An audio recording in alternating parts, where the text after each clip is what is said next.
하나님께 영광을 돌려드립니다. 하나님이 바울에게 많은 은혜를 주셨죠. 가는 곳마다 귀신이 떠나가고 병든 자가 치유되고 심지어는 전도의 문, 선교의 문을 많이 여셨는데, 그런데 바울에게는 불치병이 있었습니다. 그래서 삼층천을 경험할 만큼 깊이 기도를 들어갔는데 결국 하나님이 뭐라고 말씀하셨는가 하면 내가 네게 준 은혜가 족하니라. 하나님께 감사하는 신자 되시기를 바랍니다.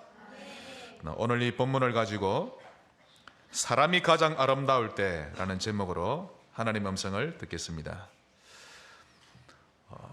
제가 다른 나라에 가봐도 학원이 별로 없습니다. 한국은 어찌나 학원이 많은지 그 종류만 해도 다양합니다. 학교 공부를 가르치는 영어 수학 학원, 또 요리 학원, 자동차 학원, 웅변 학원, 음악 학원, 댄서 학원, 또 미용 학원, 요 네일샵 하는 학원, 아주 그 종류가 다양하고요. 또 한 달간 배우는 비용도 그다지 저렴한 편도 아닙니다. 그렇다면 사람들이 왜 이런 학원을 다닐까요?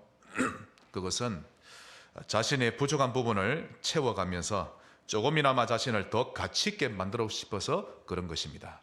계속해서 배우다 보면 지금보다 더 업그레이드 되어질 것인데 더 멋지고 더 가치 있어 보이는 사람이 되고 싶어서 그런 것입니다. 한마디로 다른 사람 앞에 섰을 때 좀 못나 보이기가 싫은 것이죠. 이처럼 사람은 누구나 가치 있고도 아름다운 사람이 되고 싶어하고 또 좋은 평가를 받고 싶어 합니다. 그런데 그런 것으로 사람이 아름답게 되는 게 아니죠.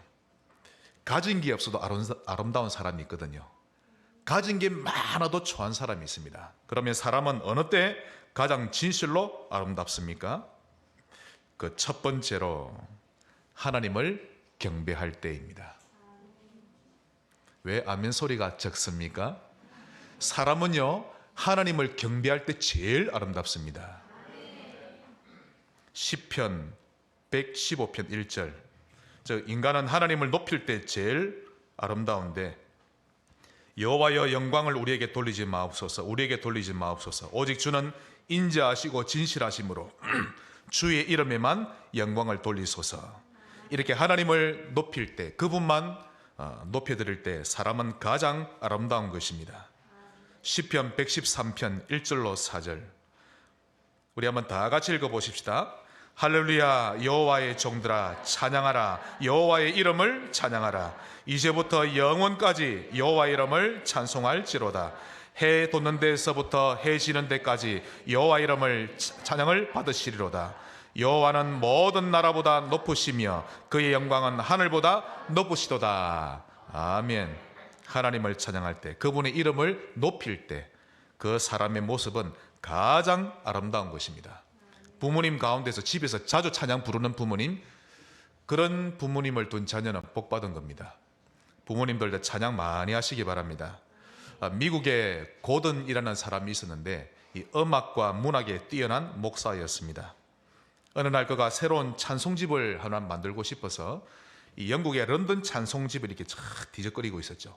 책장을 넘기다 보니까 작은 쪽지가 하나 있는데 작자는 안 써져 있습니다. 작자 미상에 어떤 한 편의 시가 적혀 있었는데요. 그 시가 바로 내 주 되신 주를 참 사랑하고, 그 시였습니다. 가사가 너무 은혜롭고 아름다워서 그 자리에서 바로 음표를 붙이기 시작하더니 바로 한 편의 찬양이 되었던 것입니다.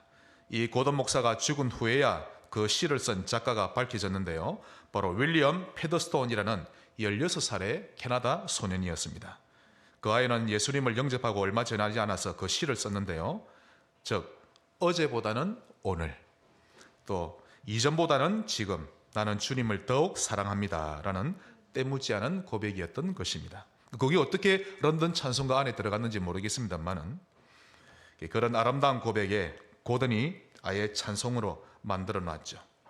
그리고는 세월이 지난 이후에 미국의 어떤 유명한 성공한 여배우가 인생이 너무 고달프고 힘들어서 자기 주변에 주택가를 다 거닐고 있었습니다. 한 집에 보니까 현관문이 열려져 있는 거 있죠. 지나가면서 집 안으로 살 들여다봤는데 어떤 병든 소녀가 자기 거실의 소파에 딱 앉아서 창밖에 지나가는 사람을 그냥 다 하염없이 쳐다보는 거 있죠. 그게 좀 안쓰러워 보이는지 내가 그래도 유명한 여배우인데 저 아이에게 가서 좀 격려하고 힘을 줘야 되겠다. 그렇게 생각하고는 문을 노크하고 들어갔습니다. 놀라운 것은 그 소녀는 비록 몸은 불구였지만 복음 가진 아이였고 밖에서는 몰랐는데 안에 가서 보니 그 아이의 얼굴에 진정한 평안이 흐르는 거 있죠. 평안합니다. 진짜 평안하며. 그러자 도리어 부끄러워진 그 여배우는 자기 집에 돌아와서는 많은 생각을 하게 되었는데 결국 얼마 지나지 않아서 그녀 역시 예수님을 영접하게 되었습니다. 그리고는 결심했죠. 이제 배우라는 직업을 내려놓고 남은 생애를 하나님 나라 위해 살아야겠다. 이렇게 결단하고는 이미 스케줄이 잡혀 있는 대로 그 공연을 자기 인생의 마지막 공연으로 끝내기로 결단했던 것입니다. 자, 공연 날이 되었습니다. 모든 것이 차질 없이 진행되고 있고 잠시 후에 이제 무대의 막이 올라가고 조명이 켜졌습니다.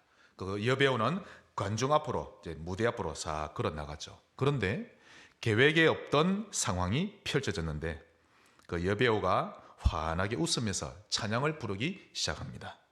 그 곡이 바로 본인이 얼마 전에 익혔던 찬송이었는데 바로 16살 소년 페더스톤이 지었던 찬양이었습니다. 내 주 되신 주를 참 사랑하고 곧 그에게 죄를 다 고합니다. 큰 은혜를 주신 내 예수시니 이전보다 더욱 사랑합니다.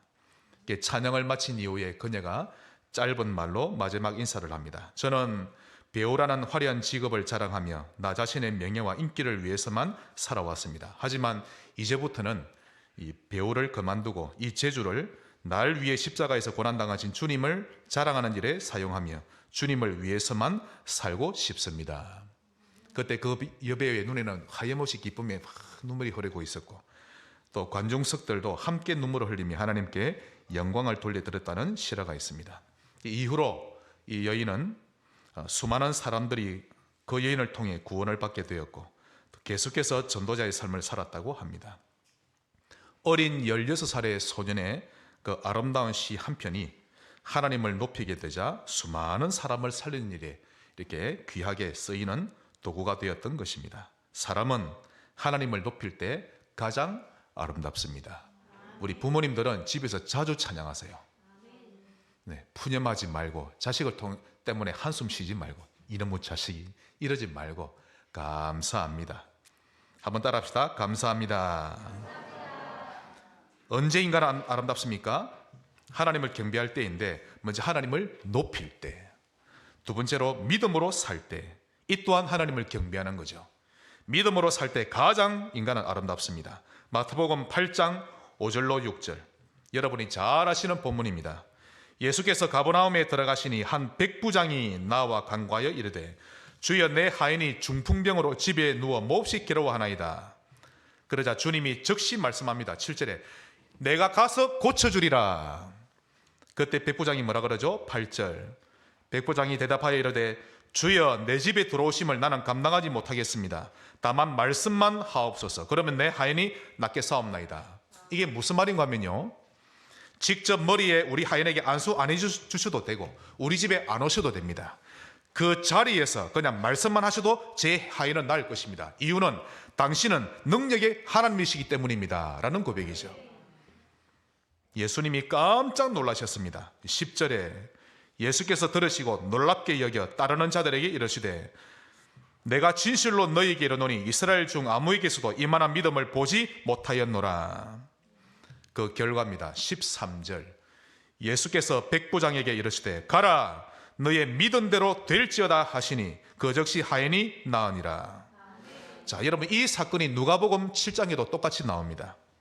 그런데 누가복음 7장에는 백부장이 주님을 만나러 직접 가지 않았고요, 하인 둘만 보내는 장면이 나옵니다.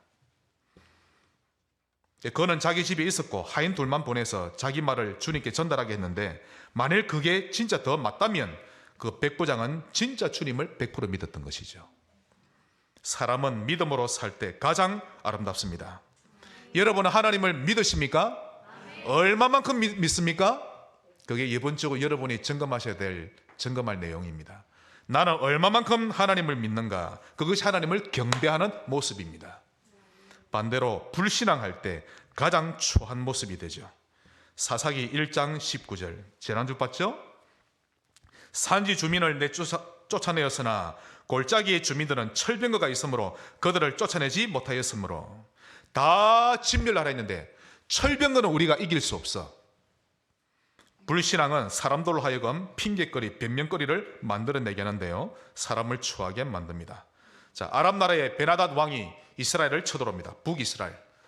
많은 군대를 거느리고 사마리아 성을 에워쌌죠. 한 달, 두 달, 사마리아 성을 에워싸니까 사람들이 밖으로 나오질 못합니다. 농사를 지을 수도 없고 먹을 걸 가져갈 수도 없고, 시간이 지나자 결국 먹을 것이 없어서 극심한 고통을 겪게 되었는데, 나중에는 사마리아 성 안에 물가가 어느 정도 올랐는가 하면 100배, 200배나 올랐던 겁니다. 그때 선지자 엘리사가 하나님의 말씀을 선포합니다. 열왕기하 7장 1절. 엘리사가 이르되 여호와의 말씀을 들을지어다. 여호와께서 이르시되 내일 이맘때에 사마리아 성문에서 고운 밀가루 한 스아를 한 세겔로 매매하고 보리 두 스아를 한 세겔로 매매하리라 하셨느니라. 즉 지금은 밀가루와 보리가 한 대에 100만 원 정도 하는데 내일 이맘때가 되면 한 대에 5천 원 정도로 매매될 것이다, 그 말입니다. 그러자 그 옆에 있던 어떤 장관이 불신앙합니다. 2절. 그때 왕이 그의 손에 의지하는 자 곧 한 장관이 하나님의 사람에게 대답하여 이르되 여호와께서 하늘에 창을 내신들 어찌 이런 일이 있으리요 하더라. 이 말은 하나님이 하늘에 창문을 여실 일도 없거니와 혹 창문을 여신다 해도 그런 일은 일어나지 않을 것이다 라는 말이죠. 이 말을 듣자마자 엘리사가 즉각 대답합니다. 엘리사가 이르되 네가 네 눈으로 보리라. 그러나 너는 그것을 먹지는 못하리라 하니라. 결국 하나님은 엘리사의 예언대로 밀가루와 보리 가격을 엄청 싸게 매매되게 하셨고, 불신앙했던 그 장관은 밀려드는 군중들에게 깔려서 죽게 하셨습니다. 19절 20절. 그때 이 장관이 하나님의 사람에게 대답하여 이르되 여호와께서 하늘에 창을 내신들 어찌 이 일이 있으랴 하며 대답하기를 네가 네 눈으로 보리라. 그러나 그것을 먹지는 못하리라 하였더니 그의 장관에게 그대로 이루어졌으니 곧 백성이 성문에서 그를 밟으며 죽었더라. 갑자기 밀가루와 보리가 엄청 있다는 소식을 듣자 온 백성이 너무 놀래가지고 그걸 가지러 달려나갔죠. 그래서 그 장관은 깔려 죽는 것입니다. 불신앙하면 사람이 추해지고 인생도 추해진다는 것을 보여주시는 장면입니다. 하지만 믿으면 사람은 아름다워지는 것입니다. 저는 사실 지난 한 주간 동안 한 2주인가 불신앙했거든요. 얼마나 제가 추해지든지. 여러분은 모르는 불신앙입니다. 목회자만 가지는 불신앙. 얼마나 제 자신이 속된 말로 추잡스럽던지. 야, 어젯밤에 기도하는데요, 말씀도 준비하는데 제 자신이 다 보이는 거 있죠. 하나님께 한 말씀 드렸습니다. 하나님, 제가 늘 직선으로 믿음이 올라가면 재미없지 않습니까? 한 번씩 고개를 해야 좀 재미있지 않겠습니까? 이제 농담할 만큼 하나님이 회복시켜 주셨습니다. 사람은 믿음으로 살 때 행복합니다. 그것이 하나님께 경배드리는 겁니다. 또한 하나님의 일을 할 때 아름답습니다.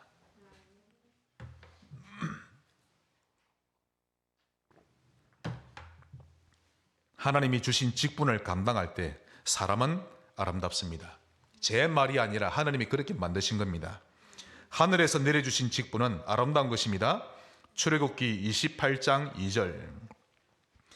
내 형 아론을 위하여 거룩한 옷을 지어 영화롭고 아름답게 할지니. 그러니까 이제 레위 지파 가운데 아론을 필두로 해서 이제는 목회자 가문이 형성됩니다. 그래서 형은 대제사장이 될 것인데 거룩한 옷을 지어 영화롭고 아름답게 할지니. 하나님은 세상 일을 하는 자보다 주의 일을 하는 자를 더욱 아름답게 만드셨던 것입니다. 여러분의 직분은 성도입니다. 제가 사전에 성도를 찾아봤거든요. 이것은 기독교의 단어인데 지극히 존귀한 직분을 말한다라고 되어 있는 거 있죠. 이야, 이거 누가 썼는데 이리 썼지 싶었는데, 여러분은 대통령보다 몇 천만 배, 몇억 배 더 귀중하고 아름답다는 것을 기억하셔야 합니다. 40절. 너는 아론의 아들들을 위하여 속옷을 만들며 그들을 위하여 띠를 띠며 그들을 위하여 관을 만들어 영화롭고 아름답게 하되. 하늘에서 주신 여러분의 직분은 아름다운 것이요 가치 있는 것입니다. 여러분이 얼마나 가치있고 귀중한 사람인지를 반드시 아셔야 합니다. 시편 116편 16절 여호와여 나는 진실로 주의 종이요. 다시 이 부분은 우리 다 같이 읽어야 합니다. 다시 시작. 여호와여 나는 진실로 주의 종이요 주의 요종의 아들 곧 주의 종이라. 주께서 나의 결박을 푸셨나이다. 아멘. 하나님이 주신 직분 회복하면 결박 풀립니다. 말씀을 그대로 믿으세요. 맡은 자들에게 구할 것은 충성이니라. 충성할 때 결박 풀립니다. 충성 안 할 때 뭔가에 묶입니다. 이상합니다. 하나님 말씀은 그대로 되어지죠. 정체성을 회복하세요. 잘못된 교회관, 잘못된 직분관을 교정받고 수정받아야 합니다. 그렇지 않으면 거지 옷을 입고 거지처럼 돌아다니는 왕자꼴이 되는 것입니다. 교회를 세우고 교회를 아름답게 만들어가는 직분자 되시기를 바랍니다. 이렇게 하나님의 일을 하는 모습이 가장 아름다운 모습인 것입니다. 그래서 하나님을 경배할 때 사람은 가장 아름답습니다. 두 번째로 전도자로 살 때 가장 아름답습니다. 전도자로 산단 말은 내가 가진 이 복음을 누린다는 뜻이거든요. 전도자로 산다는 모습은 어떠합니까? 첫째, 복음 들고 산을 넘을 때입니다. 복음 들고 집으로 가고 복음 들고 일터로 가는 발길이 가장 아름답지요. 하루를 살면서 아무 생각 없이 살지 않고 사모들을 가지고 사는 것입니다. 오늘의 말씀, 오늘의 전도, 그걸 가지고 오늘의 기도, 이 세 가지를 가지고 살아가는 것인데 이것을 보고 전도자의 삶이라고 하는 것입니다. 오늘부터 이 삶을 사시기를 바랍니다. 열매는 하나님께 맡기고 우리는 그저 이 세 가지를 가지고 사는 것입니다. 또 전도자로 산다는 이 말은 두 번째로 복음 때문에 박해받는 것을 말합니다. 그때 즉 복음 때문에 오해받고 피해보고 손해보고 복음 때문에 핍박받을 때 가장 아름답습니다. 까짓것 능히 핍박을 받으시기를 바랍니다. 마태복음 5장 10절 의를 위하여 박해를 받은 자는 복이 있나니 천국이 그들의 것임이라. 마가복음 10장 29절로 30절 예수께서 이르시되 내가 진실로 너희에게 이르노니 나와 복음을 위하여 집이나 형제나 자매나 어머니나 아버지나 자식이나 전토를 벌인 자는 현세에서 집과 형제와 자매와 어머니와 자식과 전토를 100배나 받되 박해를 겸하여 받고 내세 영생을 받지 못할 자가 없느니라.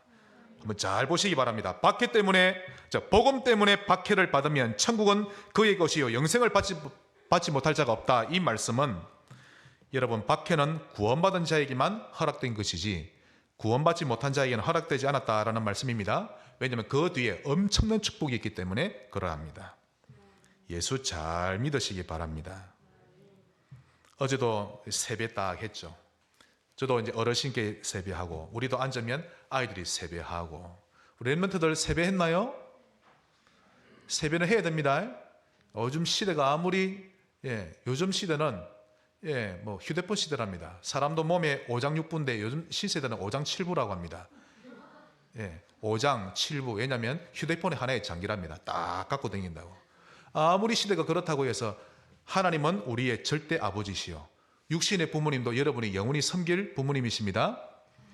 세배해야 합니다. 사람이 엎드려 절할 때 경외심이 들어가거든요. 절을 딱 할 때 덕담을 하죠. 덕담을 믿음으로 살기를 바란다. 나의 소원이 오직 그것밖에 없다. 저는 말했습니다. 믿음으로 살자는데 부모에게 1,000억짜리 준다? 전혀 안 기쁩니다. 저는 전혀 안 기쁘고 통곡을 하죠. 믿음으로 살아야 저는 이 사이드를 1,000병 마신 건 저는 시원하게 됩니다. 우리 세 자녀 잘 들으세요. 모든 자녀 잘 들으시기 바랍니다. 믿음으로 사세요. 더 쉽게 말씀드립니다. 하나님을 뜨겁게 사랑하고 온 마음을 다하고 뜻을 다하고 힘을 다하여 평생을 하나님을 섬기며 사시기 바랍니다. 인생은 짧습니다. 금방 지나갑니다. 하나님을 섬기다 가시기 바랍니다.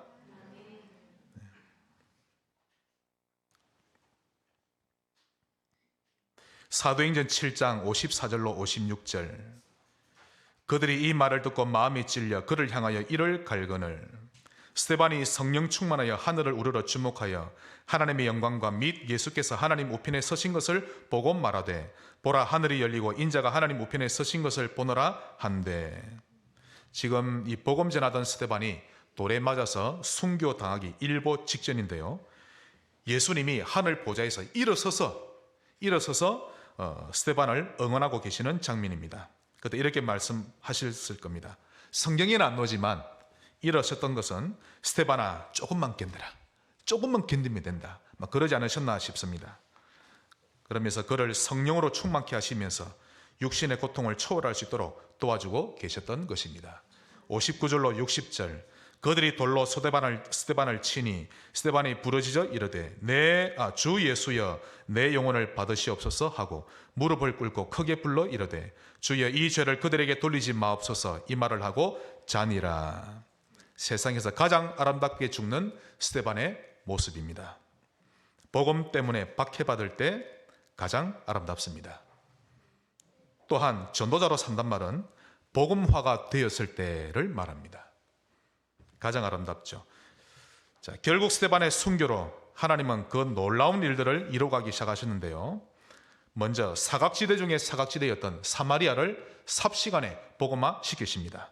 사도행전 8장 4절로 5절 그 흩어진 사람들이 두루다니며 복음의 말씀을 전할세. 자, 지금 8장이죠. 7장에 스데반이 순교합니다. 8장에 그 흩어진 자들이 왜냐하면 예수 믿는 자를 본격적으로 박해하기 시작합니다. 그래서 흩어진 자들이 두루다니며 복음의 말씀을 전할세 빌립이 사마리아 성에 내려가 그리스도를 백성에게 전파하니. 스데반의 순교를 시작으로 해서 본격적인 박해가 시작되었는데 그때 예수 믿는 자들이 전 세계로 흩어지기 시작합니다. 그때 안수 집사 빌립이 사마리아 지역으로 숨어 들어갔는데 왠 줄 아시죠? 유대인들은 다른 데는 다 갈지라도 이곳 사마리아만큼은 절대 오지 않는다라는 것을 빌립은 잘 알고 있었기 때문입니다. 하나님이 보실 때 빌립도 박해가 아니면 사마리아에 절대 들어가 보지 않을 텐데 박해 덕분에 결국 거기에 들어가게 되었고 어찌됐든 그가 거기에 머물면서 복음을 전하고 하나님은 그를 통해 사마리아 복음화를 이루셨습니다. 7절로 8절 많은 사람에게 붙었던 더러운 귀신들이 크게 소리 지르며 나가고 또 많은 중풍병자와 못 걷는 사람이 나으니 그 성에 큰 기쁨이 있더라. 복음화되는 모습이 가장 아름다운 모습입니다. 여러분이 기도하실 때 하루에 한 번 이상은 하나님 우리 가문 복음화, 이 지역 복음화, 시대 복음화 기도하시기 바랍니다.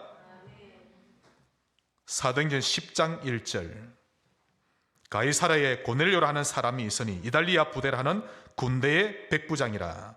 유대인들이 볼 때 이방인입니다. 로마 사람이죠.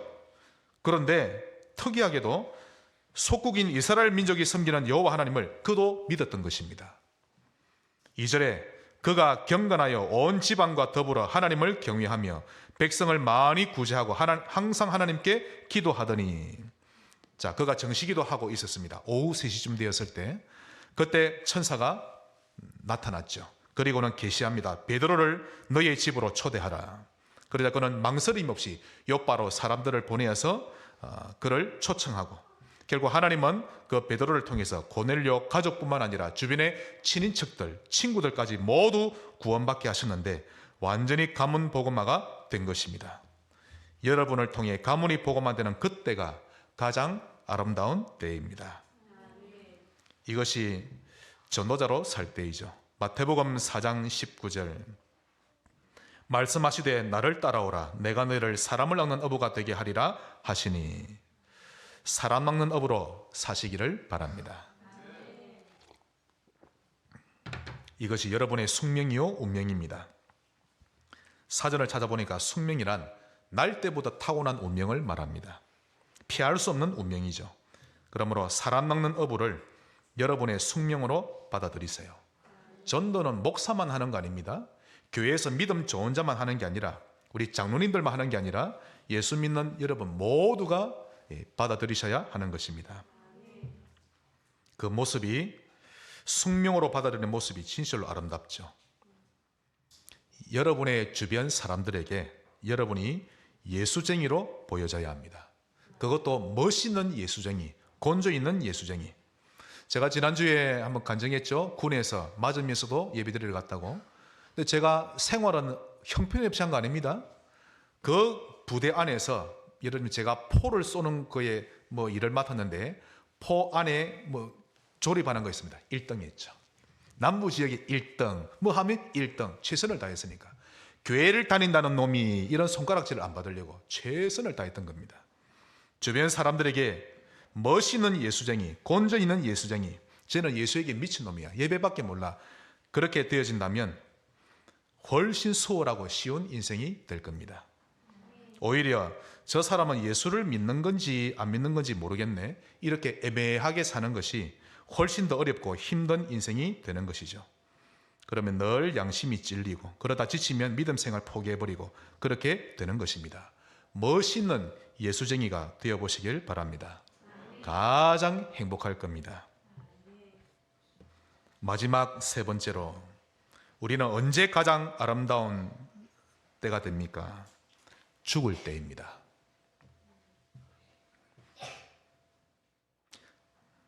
여러분, 신자의 죽음은 아름다운 겁니다. 살아있는 자는 반드시 죽습니다. 이것은 거역할 수 없는 우주의 법칙이죠. 주의 종들은요, 이 목회를 하다 보면 많은 죽음을 보게 됩니다.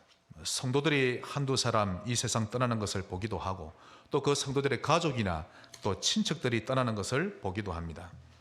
그럴 때마다 장례식 때, 또 목사다 보니까 설교를 하게 되는데, 성도를 장례 치르며 설교할 때는 그렇게 슬프진 않습니다. 천국 가니까 오히려 기뻐하는 마음으로 평안하게 설교하지만, 복음 받지 않고 죽은 사람의 장례를 치르면서 설교할 때는 정말 마음이 편치 않고 안타까운 마음으로 설교하게 되는 것입니다. 이처럼 죽음이라는 것은 결코 즐거운 체험이 아닙니다. 누구든지 조금이라도 더 살아보려고 몸부림을 치지 죽는 것을 즐기는 사람은 없는 것이죠. 평소에 노인들이 내가 죽을 때가 됐는데 이제 그만 죽어야지 말하지만 그거 다 거짓말입니다. 그 말은 더 살고 싶다라는 말이죠. 어쨌든 사람은 결국 한 번은 죽게 돼 있지만, 그래도 조금이나마 더 살아보려고 몸부림을 치는 것입니다. 그럼 첫째로, 죽음이 왜 두려울까요? 그것은 죽음이 끝이라고 생각되어서 그러합니다. 또 아직 죽음이라는 것을 한 번도 경험해 보지 못했고, 또 가보지도 않은 미지의 세계에 있기 때문에 두려운 것입니다. 우리가 새로운 도시나 새로운 나라에 이사를 가게 되면 처음에는 두렵죠. 중학생이 중학교로 가게 되면 두렵습니다. 또 중학생이 고등학교를 진학하면 두렵죠. 특히 외국에서 살려고 한국을 떠나 그 나라에 도착했을 때는 정말 두려운 것입니다. 이처럼 한 번도 가보지 않았던 곳에 가게 될 때 사람은 두려워하는데, 죽음이란 것도 그런 것입니다. 또 이 땅에서 정들었던 가족과 또 사랑하는 사람들과 헤어지는 것이 익숙하지 않죠.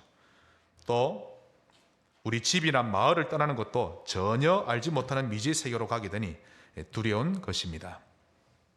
그런데 평소에 사는 것이 늘 지옥이었던 사람은 죽어서 지옥 간다는 말 대수롭지 않게 여깁니다. 이성이나 지옥이나 매한 가지 아니겠나, 그렇게 생각하기 때문이죠.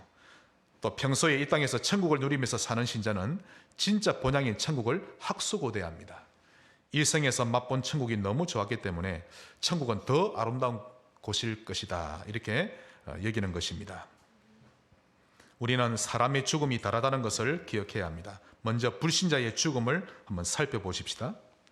요한복음 12장 48절, 나를 저버리고 내 말을 받지 아니하는 자를 심판할 리가 있으니 곧 내가 한 그 말이 마지막 날에 그를 심판하리라. 반드시 심판을 받게 되는데 영적인 재판정 앞에 서게 되는 것입니다. 반드시 기억하셔야 합니다. 가족 중에 믿지 않는 자 반드시 심판을 받게 됩니다. 요한복음 3장 18절, 그를 믿는 자는 심판을 받지 아니하는 것이요 믿지 아니하는 자는 하나님의 독생자의 이름을 믿지 아니하므로 벌써 심판을 받은 것이니라. 그때 영원한 지옥 형벌을 받게 되는데 거기서 영원한 고통을 받게 됩니다.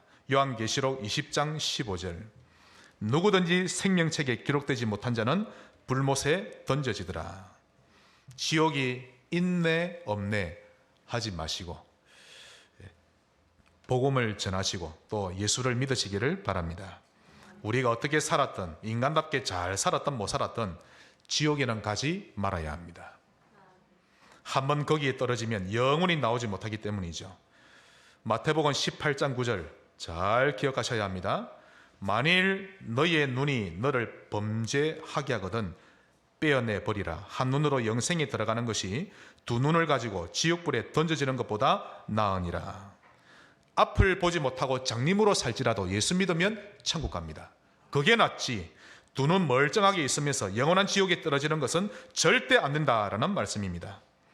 누가복음 9장 43절 만일 내 손이 너를 범죄하게 하거든 찍어버리라. 장애인으로 영생에 들어가는 것이 두 손을 가지고 지옥 곧 꺼지지 않는 불에 들어가는 것보다 나으니라. 이것이 불신자의 죽음인데 그들의 죽음은 비참하고도 무서운 것입니다. 이게 불신자의 죽음입니다. 자, 신자의 죽음은 어떠합니까? 요한복음 5장 24절 내가 진실로 진실로 너희에게 이르노니 내 말을 듣고 또 나 보내신 이를 믿는 자는 영생을 얻었고 심판에 이르지 아니하나니 사망에서 생명으로 옮겼느니라. 천사에 받들려 천국으로 입성하게 되는 것입니다. 이사하는 것이죠. 즉 신자의 죽음은 지구에서 살다가 천성으로 옮겨지는 것입니다. 요한계시록 19장 9절 천사가 내게 말하기를 기록하라. 어린 양의 혼인잔치에 청함을 받은 자들은 복이 있도다 하고 또 내게 말하되 이것은 하나님의 참되신 말씀이라 하기로. 예수님과 우리와의 연합을 혼인잔치에 비유하고 계시는데요. 이 부분을 천사가 얼마나 부러워하는지 모릅니다. 그러므로 아름다운 죽음을 준비하며 사시기 바랍니다. 반드시 한 분은 죽습니다. 스데반처럼 아름답게 죽는 신자 되시기를 바라고 없어도 되는 사람으로 살지 마세요. 세상이 꼭 필요로 하는 사람으로 살다가 죽으시기를 바랍니다. 제가 어느 탈북자의 좀 간증하는 내용을 봤는데요. 그가 말하기를 북한 정권을 모래성이라고 표현합니다. 북한 정권은 자기네들이 철통 방언이 천하무적이라느니 그렇게 떠들어대지만 실제로는 어느 날 한순간에 무너질 모래성이라고 합니다. 여러분의 인생을 어떤 재료로 건축하고 있습니까? 모래로 짓고 있습니까? 아니면 불에 태웠을 때 타고 없어질 것으로 짓고 있습니까? 히브리서 9장 27절 한 번 죽는 것은 사람에게 정해진 것이요 그 후에는 심판이 있으리니 분명히 심판의 날이 옵니다. 그때 재판장이신 주님이 여러분의 지나온 삶을 테스트해 보시는데 모래성을 지었다면 완전히 무너질 것이요 타고 없어질 것으로 지었다면 하나도 남는 것 없이 다 타버릴 것입니다. 마태복음 7장 26절 나의 이 말을 듣고 행하지 아니하는 자는 그 집은 우리 인생을 말하죠. 집을 모래 위에 지은 어리석은 사람 같으리니 어리석은 인생인 것입니다. 우리 좌우로 인사합시다. 지혜로운 인생이 됩시다. 정말 그렇게 사시기를 바랍니다. 지혜로운 인생 건축가가 되셔야 합니다. 고린도전서 3장 12절로 15절 만일 누구든지 금이나 은이나 보석이나 나무나 풀이나 지프로 이 터 위에 세우면 각 사람의 공적이 나타날 터인데 그 날이 공적을 밝히리니 이는 불로 나타내고 심판의 때죠. 그 불이 각 사람의 공적이 어떤 것을 시험할 것임이라. 만일 누구든지 그 위에 세운 공적이 그대로 있으면 상을 받고 누구든지 그 공적이 불타면 해를 받으리니 그러나 자신은 구원은 받되 불 가운데서 받은 것 같으니라. 겨우 구원만 받고 부끄러운 구원만 받고 인생은 사단에게 내어준다는 것입니다. 무너지지 않고 타지 않는 것으로 지어가는 아름다운 건축가가 되시기를 주 예수 이름으로 축복합니다. 말씀의 결론을 맺겠습니다. 먼저 사람이 가장 불쌍하고 가장 위태롭게 보일 때는 우상숭배할 때입니다. 우상숭배하지 마세요. 물론 우리는 우상 앞에 절하지 않습니다. 형상 앞에 절하지 아니고 조상 앞에 절하지 아니고 안 합니다. 그러나 자식도 우상이 되지 마시기를 바라고 돈도 우상이 되지 마시고 여러분 헌금 때문에 교회 떠나는 사람 엄청 많습니다. 절대 하나님이요 절대 예배요 절대 교회요 절대 헌금입니다. 돈 때문에 시험 들지 마세요. 하나님을 믿으세요. 100% 믿으셔야 합니다. 시편 115편 4절로 8절 그들의 우상들은 은과 금이요 오늘 본문에 나오죠. 사람이 손으로 만든 것이라 입이 있어도 말하지 못하며, 눈이 있어도 보지 못하며, 귀가 있어도 듣지 못하며, 코가 있어도 냄새 맡지 못하며, 손이 있어도 만지지 못하며, 발이 있어도 걷지 못하며, 목구멍이 있어도 작은 소리조차 내지 못하느니라. 우상들을 만드는 자들과 그것을 의지하는 자들이 다 그와 같으리로다. 우상 앞에 엎드려 절하는 것이 얼마나 위태로운 일인지를 사람들이 모르고 있는 것입니다. 그러니 얼마나 불쌍합니까? 또한 신자가 가장 추하게 보일 때입니다. 언제일까요? 나 중심으로 살 때입니다. 하나님 중심으로 하면 만사가 해결될 것인데 그게 안 돼서 끝까지 불신앙에 빠져 있고, 끝까지 믿음으로 살지 못해서 내 피림 따라가고 있고, 내 뜻을 내려놓고 순종하면 만사가 해결되는데 순종하지 않고 고집을 부리는데, 이런 모습이 가장 추한 모습입니다. 그래서 오늘 본문을 보시면 하나님이 중요한 말씀하고 계시죠. 남녀노소 빈부귀천을 막론하고 어떤 사람이 가장 아름다운 사람입니까? 시편 115편 13절 우리 다 같이 읽어보십시다. 높은 사람이나 낮은 사람을 막론하고 여호와를 경외하는 자들에게 복을 주시리로다. 아멘. 여호와를 경외한다면 오직 예배하세요. 여호와를 진짜 믿는다면 예배 중심으로 하시면 되고 하나님 중심 하시면 됩니다. 하나님을 경외하는 자가 가장 아름답지요. 그러므로 여러분의 생활 전면을 검토해 보셔야 합니다. 검토할 부분 가운데 가장 중요한 부분이 과연 하나님이 나의 주인이 맞는가입니다. 하나님을 주인으로 모시는 생활로 하나씩 하나씩 바꾸어 가시기를 주의 이름으로 축복합니다. 하나님 감사합니다. 하나님을 영화롭게 하는 가장 아름다운 인생 되게 하옵소서. 예수 그리스도 이름으로 기도하옵나이다. 아멘.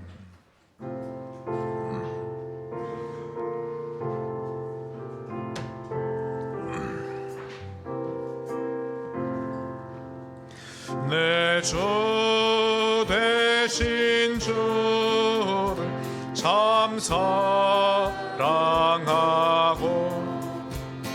곧 그에게 죄